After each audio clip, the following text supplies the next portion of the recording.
WhatsApp.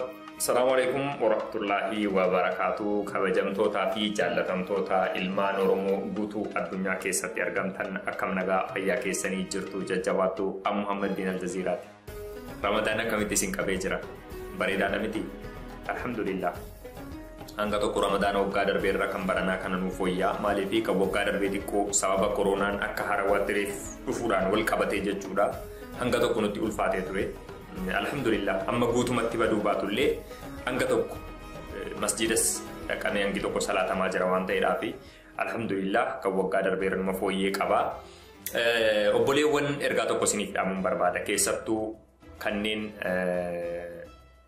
YouTube fayyadamtan jechuudha. Fayyadamtan yeroo jiru namoonni hedduun keessan ni fayyadamuu jechuun YouTube irratti wantoota garaagaraa taayitiloota yookaan qabiyyeewwan garaagaraa kanneen maxxansitan jechuudha.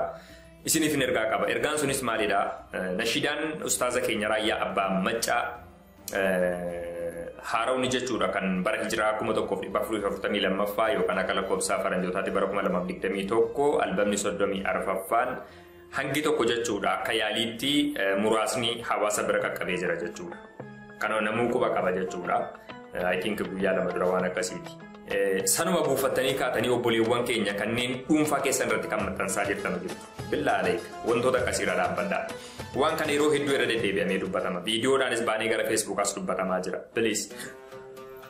Wanti tokko isiniif dhaamuu barbaadnu Ustaaz Raayyaa Abbaa Maccaa jechuun fakkeenyaaf isin dhuunfaa keessan irratti akka dhuunfaatti osoo kaatanii YouTube keessan irratti waan tokko maxxansitanii yookaan waan namni akka dhuunfaatti create godhe yookaan hojjete tokko ofii keessanii fudhattanii yoo maxxanfattanii jettan galiin achirraa argattan dhuunfaa keessaniif isinii faayidaa qabaachuu danda'a. Hannas ta'u yookaan waan namaaf huccuus ta'u gama YouTubeetiin isin adabsiisu maal godhu wanti kun akka dhuunfaa keessanitti itti fayyadamaa ta'uu dandeessu. Garuu Ustaaz Raayyaa Abbaa Maccaan walaloo dheeraa jechuudha kan nashiidaan isaa sa'a tokko ol gahu barreessuun hangam akka namatti ulfaatu itti yaada hubadhaa isiniif galee walaloo hangas gahu jechuudha itti rakkatanii waa hunda godhanii fidanii yeroo hawaasaaf nashiida akkas namatti tolu yeroo dhiheessanu nagaadhumaan isin mana keessan keessa taa'aa bakka teessan irra taa'aa ifaajee nam tokko yeroo achi buufattanii dhuunfaa keessan irratti maxxanfattanu gama rabbiitiinis gama namaatiinis kun cubbuudha daba jechuudha. Ustaaz Raayyaa Abbaa Maccaa fakkeenyaaf jechuudha amma dura yeroo nashiida garaagaraa baasanu